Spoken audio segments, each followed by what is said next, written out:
네, 이번 주에 리딩 지저스 하느라 고생 참 많으셨습니다. 이번 주에 저기 레위기 읽으시느라고 고생 참 많으셨을 텐데 창배 형제가 서두에 고백했던 것처럼 레위기 읽는 동안 어땠어요? 라고 물어보면 다들 재미없었어요, 지루했어요, 이걸 왜 읽고 있는지 모르겠어요 라는 대답이 이제 거의 대부분인 것 같아요.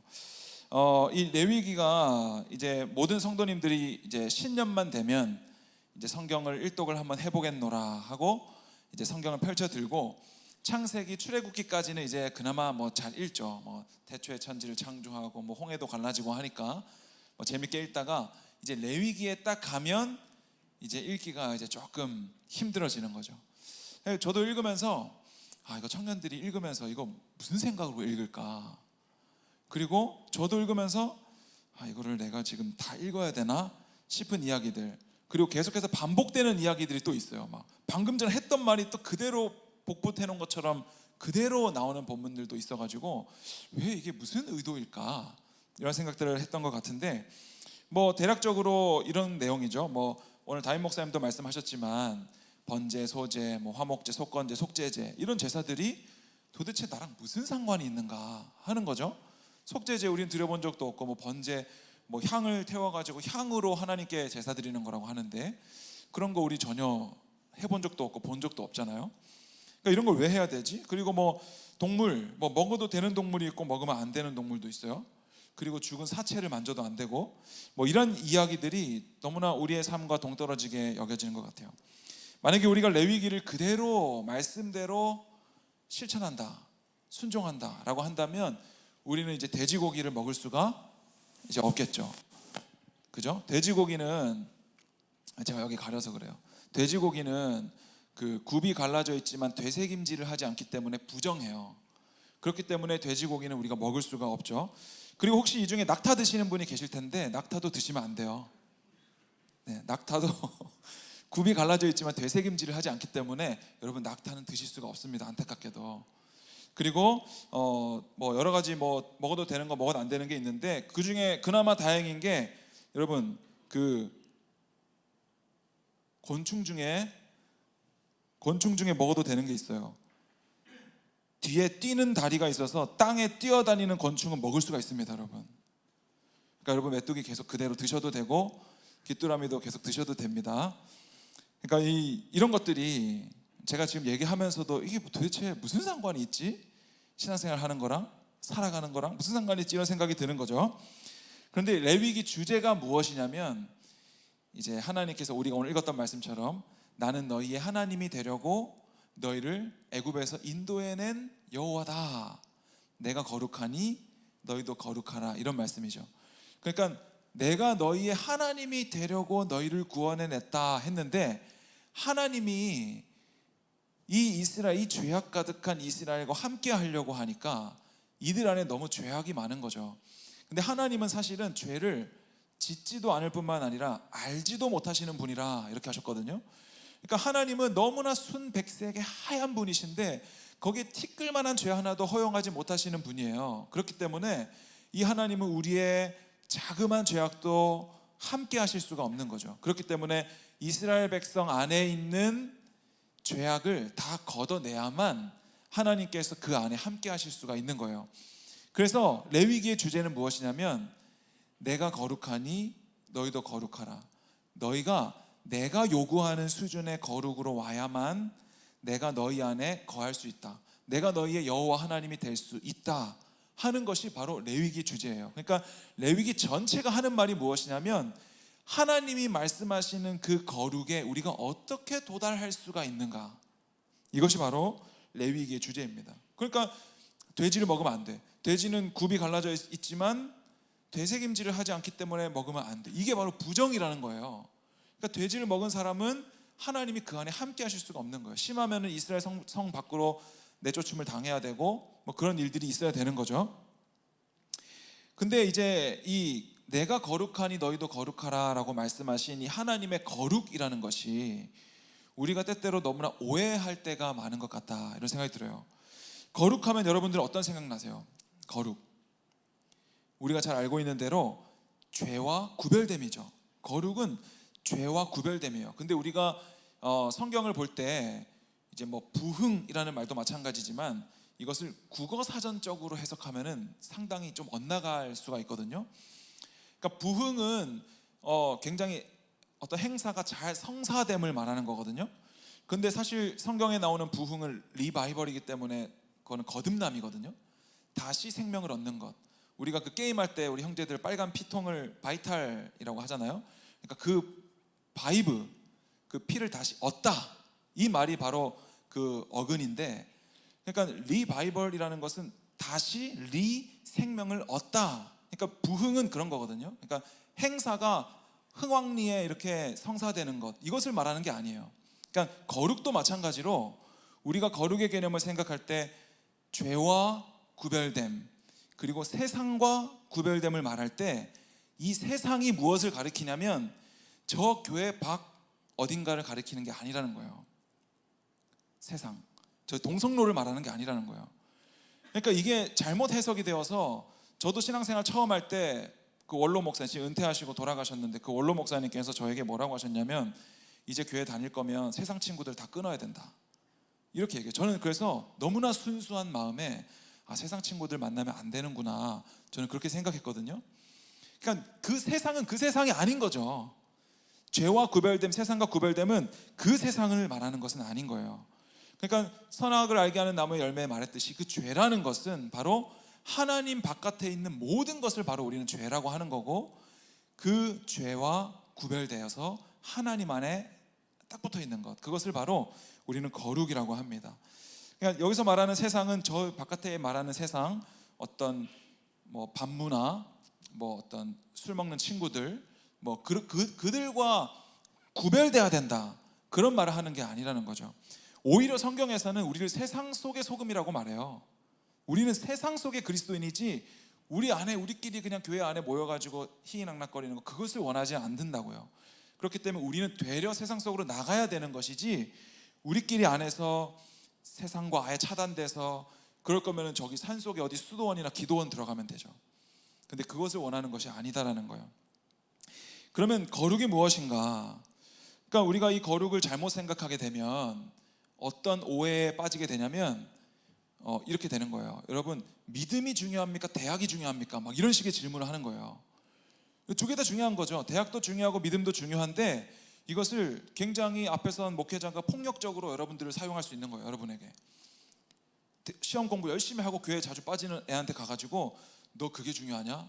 너 시험이 네 인생 책임지냐? 이런 식으로, 뭐 직장이 중요해? 예수가 중요해? 직장이 중요해? 이런 식으로 이제 하게 되면 이게 너무나 이분법적으로 흑백 논리로 가게 되는 거죠. 그렇기 때문에 우리는 일반 은총과 특별 은총 안에서 모든 것이 은혜다라는 것을 생각해야 돼요. 뭐 제가 종종 얘기하지만, 건강 관리를 내가 열심히 식단 관리를 하고 운동을 열심히 하는 것이 세상적인 것이 아니라 은혜예요. 그것도 내가 밭에다가 콩을 심었는데 거기서 팥이 안 나고 콩이 나오는 건 당연한 게 아니에요, 여러분. 그거는 일반 은총이라고 하는 겁니다. 내가 10만큼 노력해서 10만큼의 결과를 얻어내는 것은 당연한 것이 아니고 하나님의 은혜라니까요. 그래서 그걸 신학적으로는 일반 은총이라고 하죠.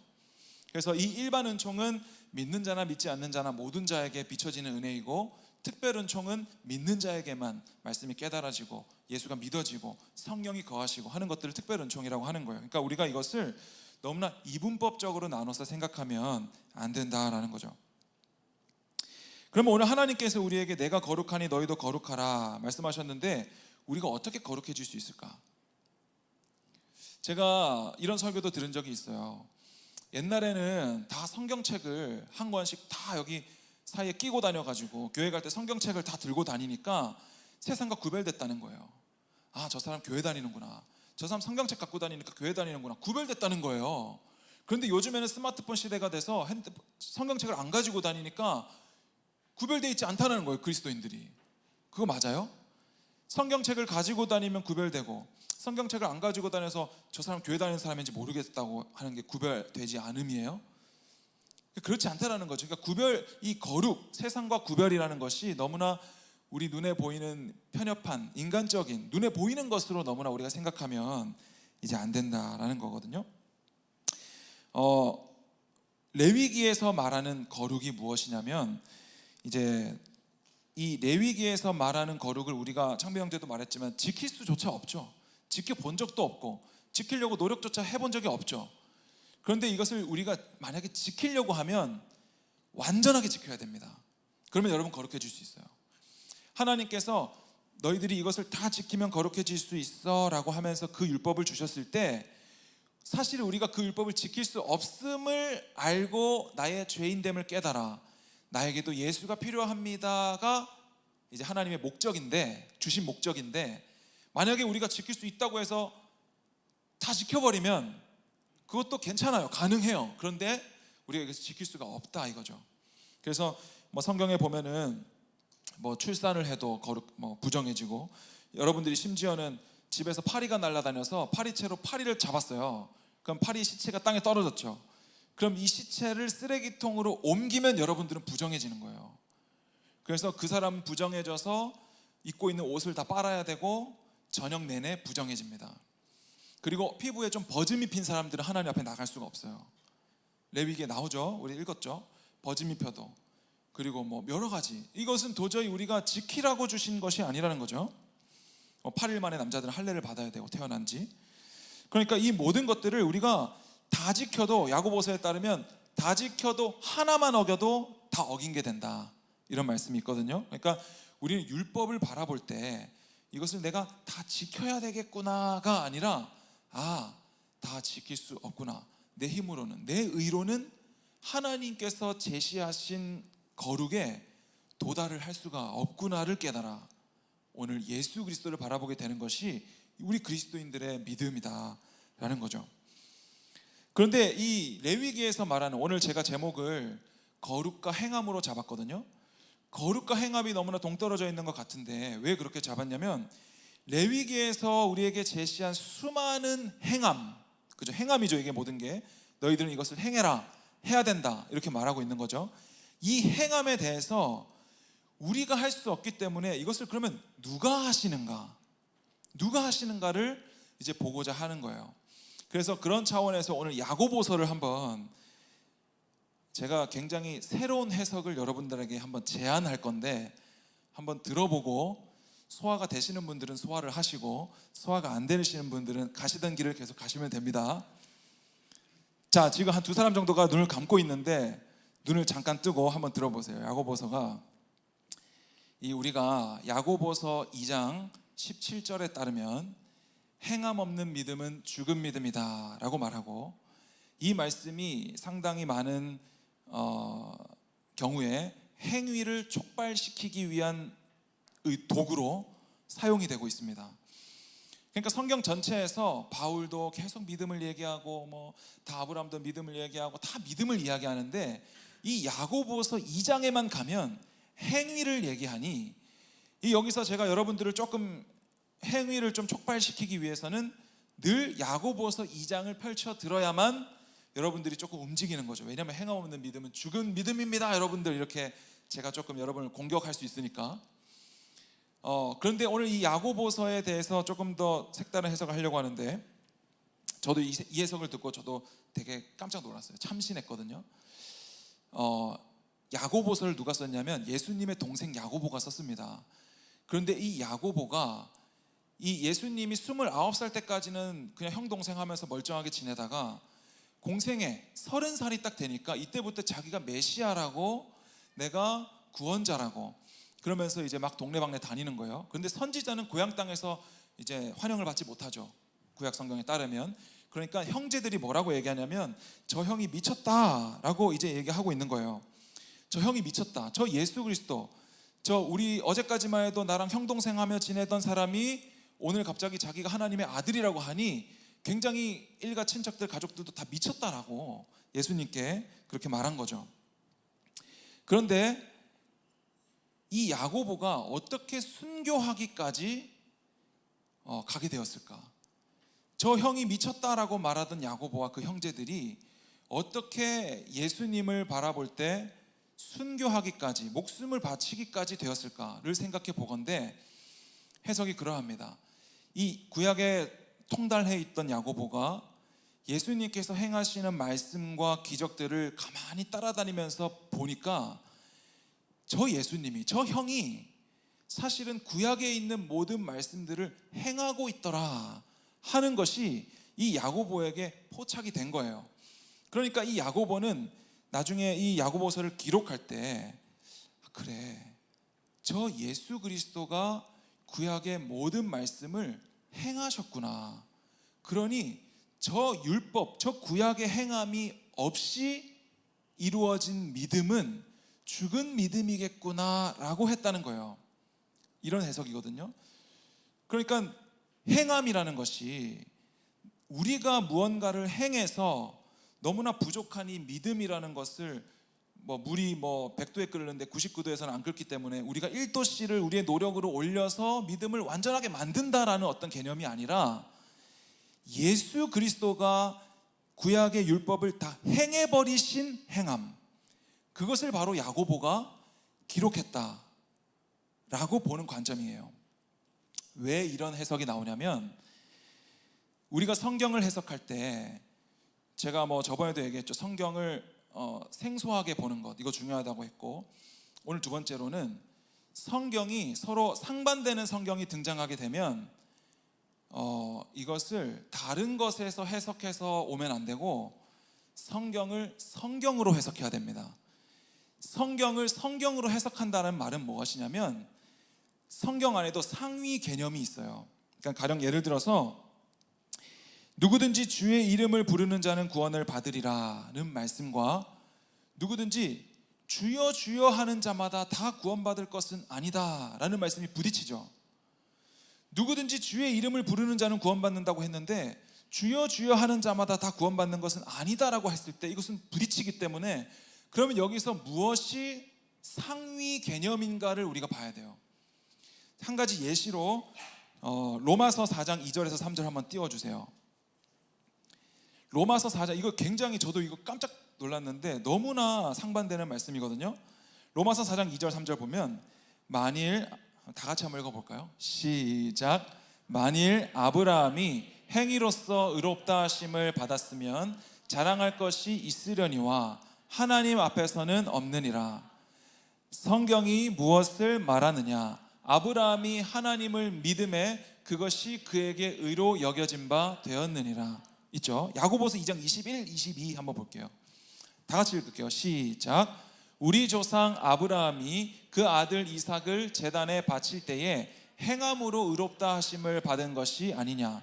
네가 보거니와 믿음이 그의 행함과 함께 일하고 행함으로 믿음이 온전하게 되었느니라. 이 말씀이 너무 부딪히지 않아요?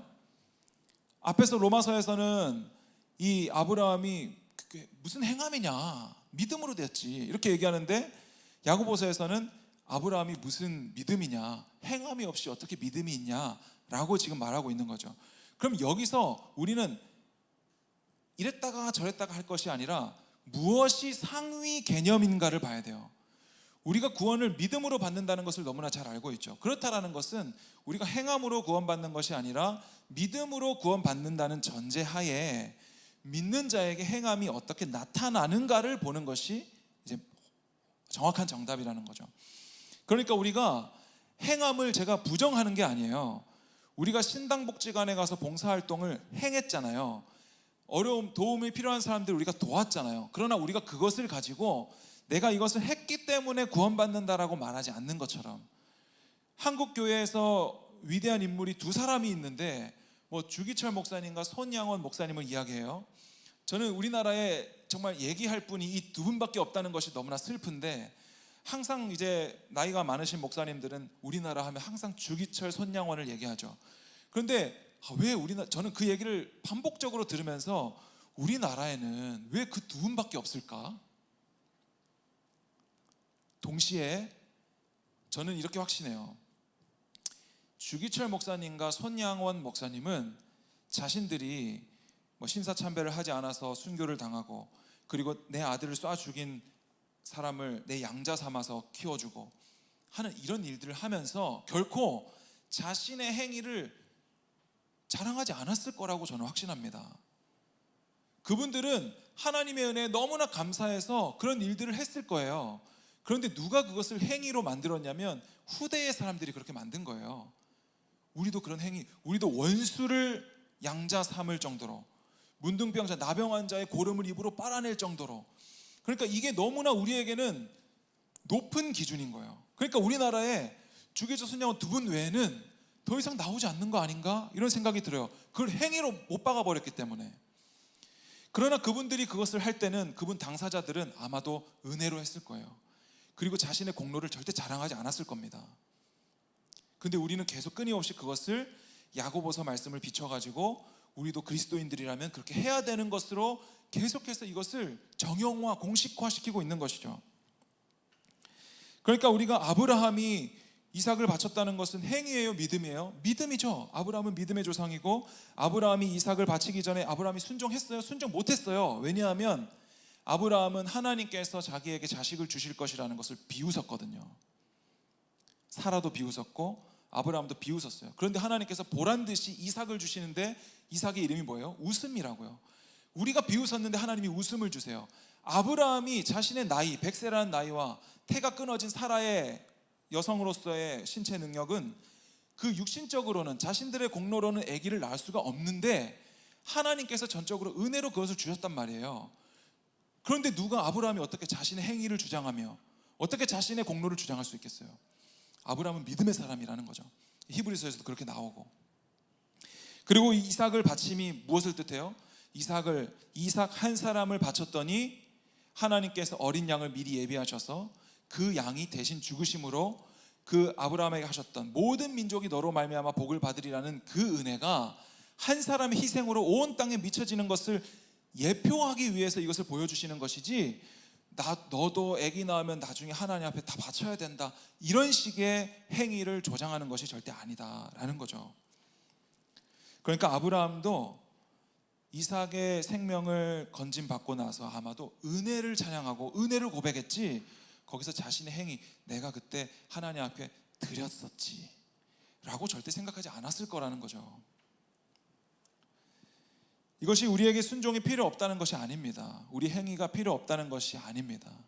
우리가 적극적으로 행해야 되고, 우리가 이 지역에서 돕고 섬길 수 있는 일이 있다면 무엇이든지 발벗고 나서서 그 누구보다 열심히 해야 돼요. 그런데 우리가 이것을 우리의 공로로, 우리의 자랑으로 하지 않아야 된다라는 거죠. 자, 그러면 레위기에서 말씀하셨던 행함을 예수 그리스도 십자가에서 다 이루셨다라는 것을 우리가 다 알고 있어요.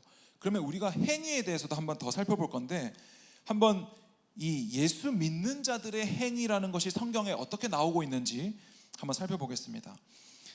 마태복음 25장입니다. 마태복음 25장 31절부터 이제 쭉 나오는데 좀 길거든요. 한번 제가 쭉 읽어볼게요. 자, 인자가 자기 영광으로 모든 천사와 함께 올 때에 자기 영광의 보좌에 앉으리니 모든 민족을 그 앞에 모으고 각각 구분하기를 목자가 양과 염소를 구분하는 것 같이 하여. 목자가 마지막 때에 와서 양과 염소를 구분한대요. 양은 어디 두냐면 오른편에 두고 염소는 왼편에 두리라. 그때 임금이 오른편에 있는 자들에게 이르시되 내 아버지께 복받을 자들이여, 나와 창세로부터 너희를 위하여 예비된 나라. 창세로부터죠. 에베소서 2장에 나오는. 자, 넘어가서 내가 줄일 때 너희가 먹을 것을 주었고, 목마를 때 마시게 하였고, 나그네 되었을 때 영접하였고, 헐벗었을 때 옷을 입혔고, 병들었을 때 돌보았고, 옥에 갇혔을 때 와서 보았느니라. 이에 의인들이 뭐라고 대답하는지 한번 보세요. 다 같이 한번 읽어보겠습니다. 시작. 이에 의인들이 대답하여 이르되 주여, 우리가 어느 때에 주께서 줄이신 것을 보고 음식을 대접하였으며 목마르신 것을 보고 마시게 하였나이까? 어느 때에 나그네 되신 것을 보고 영접하였으며 헐벗으신 것을 보고 옷 입혔나이까? 라고 이야기하는 거예요. 그러니까 예수님께서 오른편에 있는 의로운 자들, 창세로부터 예비된 하나님 나라를 너희가 받아라, 상속을 받아라 라고 구별된 자들에게, 너희가 그때 나에게 지극히 작은 자 하나에게 너희가 나에게 그렇게 굶주릴 때 먹이고 입히고 나를 그렇게 도와줬었지 라고 했더니 이 사람들이 뭐라고 얘기하냐면 우리가 언제요? 라고 하는 거죠. 이들은 자신들의 공로를 전혀 기억하지도 못하고 자랑하지도 못해요, 의인들은. 그런데 예수님께서 뭐라고 하는지 볼까요? 넘어갈게요. 자, 시작. 임금이 대답하여 이르시되 내가 진실로 너희에게 이르노니 너희가 여기 내 형제 중에 지극히 작은 자 하나에게 한 것이 곧 내게 한 것이니라 하시고. 그러니까 뭐예요?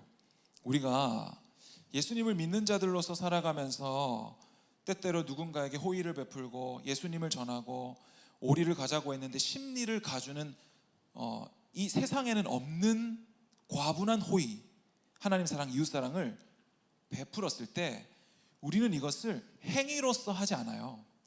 예수님 믿는 자들은, 그들은 그저 내게 주신 은혜에 너무나 감사해서 하나님을 사랑하고 이웃을 사랑하는 방식으로 평생에 살아왔고 내가 했던 일은 잊어버리는 거예요. 바울이 고백한 것처럼 뒤에 지나간 일은 잊어버리고 앞에 표대를 향하여 달려간다고 한 것처럼. 근데 나중에 천국 문 앞에 섰을 때 예수님께서 네가 그때 나에게 그렇게 했어. 제가 언제요? 그때 지극히 작은 자 하나에게 했던 것이 바로 나에게 했던 것이야 라고 이야기하는 거예요. 근데 우리가 이 말씀을 이때까지 어떻게 해석했어요? 여러분, 예수 믿는 사람들이라면 지극히 작은 자 하나에게 행합시다라고 했잖아요. 맞아요, 그 말이? 저는 그 말씀을 계속 저도 어릴 때부터 들으면서 그 말씀이 맞나 저게? 내가 예수님 믿으니까 지금 오늘 예배 끝나고 집에 가면서 지극히 작은 자 하나를 찾아가지고 그 사람에게 선행을 베푸는 것이 내 구원을 더 확고하게 하는 건가? 그게 아닌 거죠. 그럼 오른편에 있는 자들은 자기가 행위를 했으면서도 지극히 작은 자 하나를 섬기면서 평생에 살았어요. 그런데 내가 뭐 했는지 몰라. 그러면 왼편에 있는 자들 뭐라고 하나 볼까요? 넘어갈게요. 왼편에 있는 자들에게 이르되 저주를 받은 자들아 나를 떠나 마귀와 그 사자들을 위하여 예비된 영원한 불에 들어가라. 내가 줄일 때 너희가 먹을 것을 주지 아니하였고 목마를 때 마시게 하지 아니하였고 나그네 되었을 때 영접하지 아니하였고 헐벗을 때 옷 입히지 아니하였고 병들었을 때 옥에 갇혔을 때 돌보지 아니하였느니라. 넘어가서 자, 근데 그들이 뭐라고 하나 읽어보겠습니다. 시작. 그들도 대답하여 이르되 주여 우리가 어느 때에 주께서 줄이신 것이나 목마르신 것이나 나그네 되신 것이나 헐벗으신 것이나 병드신 것이나 옥에 갇히신 것을 보고 공양하지 아니하더이까 라고 이야기하는 거예요. 이 왼편에 있는 자들, 행위를 주장하는 자들은 자신들이 평생에 열심히 살아서 축적해왔던 행위를 이제 주님 앞에서 자랑하고 있는 거죠. 제가 언제 안 했습니까, 주님? 저 했는데요? 저 평생에 했는데요? 뭐 이런 거죠. 주의를 한 번도 빠지지 않았습니다. 저는 뭘 지켰습니다. 뭘 지켰습니다. 이게 바로 이 바리새인과 서기관들 당시의 유대인들이 스스로의 노력으로 율법을 지켜 의로워지려고, 특별히 모든 율법 중에서 자기가 지킬 만한 것들 613가지를 추려가지고 그것을 지키면 내가 스스로 의로워지는 방식으로 하려고 했던 왼편에 있는 자들입니다. 예수님 뭐라고 하시나 볼까요?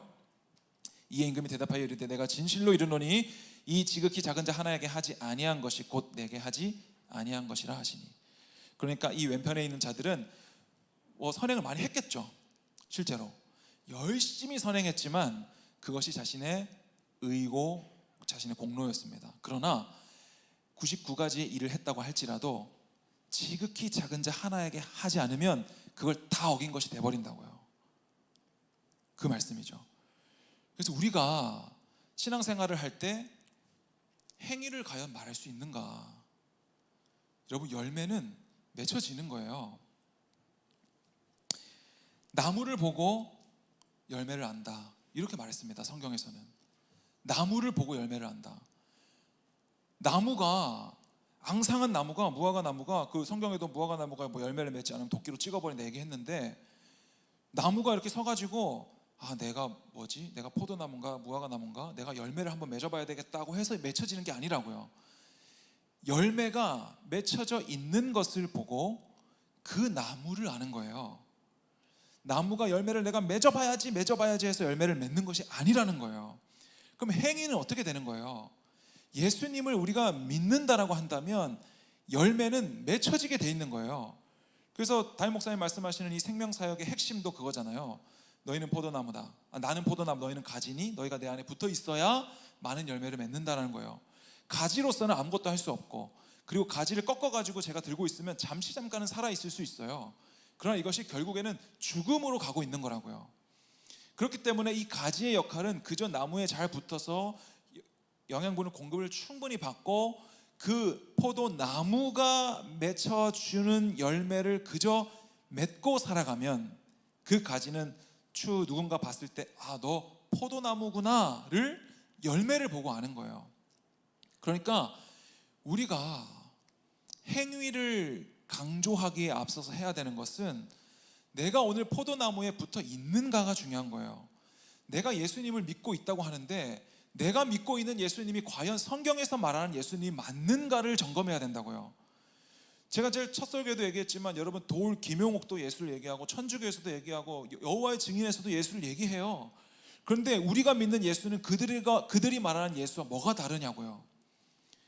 우리가 리딩 지저스를 읽으면서 특별히 레위기를 읽으면서 이것이 왜 나와 동떨어져 있다고 생각해요? 왜 뭐 낙타는 먹지 말아야 되는 것이 너무나 우리의 문화, 이 대한민국의 문화와는 동떨어져 있는 건 맞죠. 그러나 이 모든 것들이 우리가 예수님의 십자가를 믿는다라고 하는 그 십자가 안에는 바로 이 번제, 속죄제, 속건제, 화목제 이 모든 5가지의 제사가 그 십자가 안에 들어있을 뿐만 아니라 그리고 율법으로는 결코 이것을 지켜서는 결코 의로워질 수 없고 거룩해질 수 없는 것이 예수님의 십자가로 영단번에, 그죠? 그래서 제사장이 드리는 제사는 오늘 드리면 내일 또 드려야 돼요. 오늘 양 잡았으면 내일 양을 또 잡아야 돼요. 그러나 예수님은 어린 양으로 죽으셨을 때 더 이상 다시는 제사를 드릴 필요가 없다라고 성경에서 말하고 있는 거죠. 우리가 레위기를 읽을 때 이 모든 것을 우리가 다 지켰어야만 되는 건데 우리가 이것을 지킬 수가 없는 죄인임을 발견하고 아, 그렇다면 우리가 누굴 봐야 돼요? 야고보처럼 아, 저 예수가 나 대신에 모든 것을 행하셨구나. 십자가에서. 이것을 보는 것이 바로 믿음이다. 우리가 믿는 예수님은 여러분 그냥 아, 예수님 나 값없이 나를 구원해 주셨지. 하나님께서는 전능하시기 때문에 다시 살아나셨지. 그냥 이 정도의 그냥 것이라면 그냥 하나님께서 그냥 퍼포먼스 한 거죠. 그냥 하나님께서 뭐 전능하신 분이 퍼포먼스 한 거밖에 안 되죠. 쇼한 거밖에 안 되죠. 그러나 예수님께서 왜 우리를 구원할 방편으로 왜 죽음을 택하셨을까?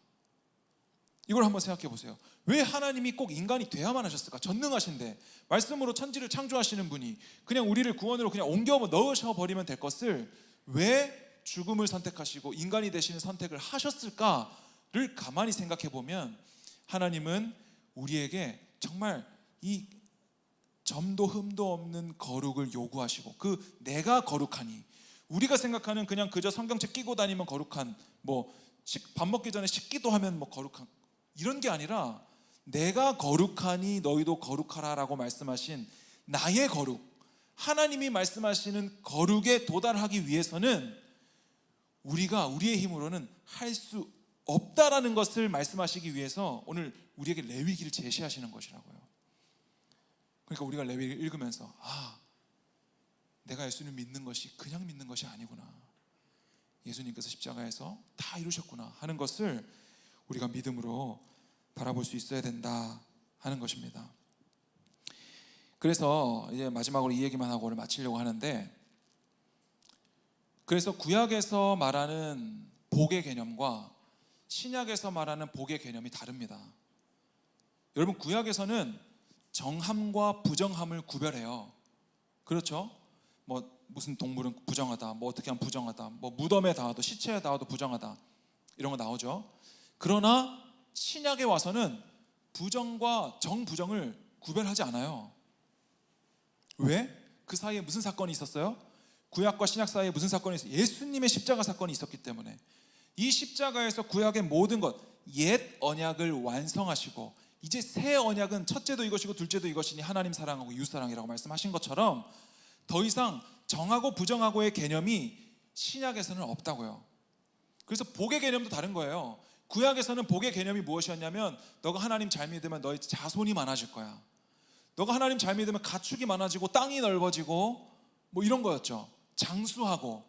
그런데 신약에 와서는 무엇이 복이에요? 심령이 가난한 자가 복이에요. 감옥에 갇혀서 매맞음이 복이에요. 예수 그리스도를 믿음으로 이 세상에서 고난받고 핍박받음이 복이다. 성경에서 그렇게 말하잖아요. 그러니까 그게 왜 그런 거냐고요. 바로 예수님께서 십자가에서 그 모든 것을 이루신 거예요. 사도행전 10장에 보면 사도 베드로가 이제 환상을 봅니다. 하나님으로부터 환상을 받아요. 그런데 그 환상의 내용이 무엇이냐면 보자기에 각종 동물이 담겨 있어서 하늘로부터 이렇게 내려오고 있어요. 그래서 하나님께서 베드로에게 베드로야 이것을 먹어라 라고 말했을 때 베드로가 하나님 저것은 부정해서 제가 먹을 수 없습니다 라고 얘기하니까 하나님께서 뭐라고 해요? 내가 정하다고 하는데 네가 왜 그러냐, 먹어라 이렇게 말씀하시잖아요. 그러면서 어떻게 순종해요? 이제 백부장, 이달리아 백부장 고넬료에게 찾아가서 복음을 전하는 일들이 있게 되고, 그때부터 이제 사도행전을 통해서 땅 끝까지 복음이 전해진 일들이 일어나는 거죠. 그러니까 이제 신약 시대에는 더 이상 정하냐 부정하냐 개념이 없는 거예요. 지난주에 제사에 대해서도 얘기했죠. 제사 음식을 먹는다고 해서 내가 부정해지고 뭐 거룩해지고, 음식이 우리를 그렇게 하지 못한다니까요. 정과 부정은 어디서 나오냐면 인간 안에서 나오는 거예요. 왜냐하면 인간이 죄인이기 때문에, 예수 믿지 않음이 부정이기 때문에. 그렇기 때문에 우리가 성령이 거하시는 성령의 전이라는 것은 이 성령으로 말미암아, 이 예수를 믿음으로 말미암아 우리가 거룩해졌기 때문에 성령이 거하시고 우리 안에 믿음 주시고 성전이 깨끗하다고 말씀하시는 거지, 거기서 말하는 이 성전이 더럽혀지면 내가 거기 거할 수 없다라는 그 말이 그저 내가 뭐 좀 더럽게 살고 추악하게 산다고 해서 성령이 내 안에 계시다가 떠나가시는가, 그런 문제가 아니라는 거예요. 모든 죄는 다 사함을 받지만 성령 회방죄는 사함 받지 못한다라고 말했을 때 그 성령 회방죄는 뭐예요? 성령 회방죄, 예수 믿지 않음이죠. 성령께서 우리에게 믿음을 주시니까 예수 믿지 않는 모든 죄는 사함 받지 못하죠. 그러나 예수 믿으면 다 사함 받죠. 그러면 성령 회방죄는 뭐예요? 예수 믿지 않음이죠. 성령을 어떻게 우리가 회방할 거예요? 성령께서 저에게 너 아프리카로 선교 가라 했는데 저 안 갑니다, 끝까지 안 갑니다. 이거 성령 회방이에요? 아니요, 성령 회방은 예수 믿지 않음입니다. 모든 죄는 사함받으나 성령 회방만은 사함받지 못한다. 그러니까 이제 우리가 민수기, 다음 주에 민수기도 읽게 될 텐데, 여러분 민수기는 우리나라 성경이잖아요. 김민숙. 민수기는 하나님의 약속이 어떻게 성취되어져 가는가를 보여주는 성경이에요. 그 관점을 가지고 성경을 한번 읽어보시고, 하나님이 우리 인생과도 견주어 볼 수 있는 거죠. 하나님께서 나에게 믿음 주셨어요. 그런데 그 믿음이 온전한 것인지 뭔지 잘 모르겠어요. 내가 모태신앙이라면 그냥 어릴 때부터 엄마가 가라고 해서 갔고 그냥 주일학교 그냥 다니다 보니까 지금까지 왔어요. 그런데 어떤 사람은 청년 때 방황을 겪을 수도 있고 사춘기 때 방황을 겪고 교회를 떠날 수도 있어요. 그러니까 하나님께서 우리에게 믿음 주시고 처음부터 우리를 창세전에 예비된 영혼, 아까 그거라고 했죠. 창세전에. 그럼 우리를 처음에 택해 잡으셨다는 것이 오늘날 내 감정 상태와 먼 훗날 있을 구원과 이것이 어떻게 연관되어지는가를 생각해 본다면, 오늘 하나님께서 택하신 그 손을 놓지 않으시고 신실하게 우리를 인도해 가신 하나님을 민수기에서 발견할 수 있게 되겠죠. 여전히 이스라엘은 죄악이 많고 여전히 우리는 반복해서 죄를 짓고, 성경에 나오는 모든 인물들이 계속해서 반복해서 죄를 짓지만 하나님께서 계속해서 그들을 회복해 하시고, 내가 너희 하나님이 되려고 나는 자비가 많고 인자가 많고 노하기를 더디하는 사랑의 하나님이라는 것을 우리에게 끊임없이 말씀하시는 것은 하나님이 그냥 할 일 없어서가 아니라 심심해서가 아니라 바로 우리를 너무나 사랑하셔서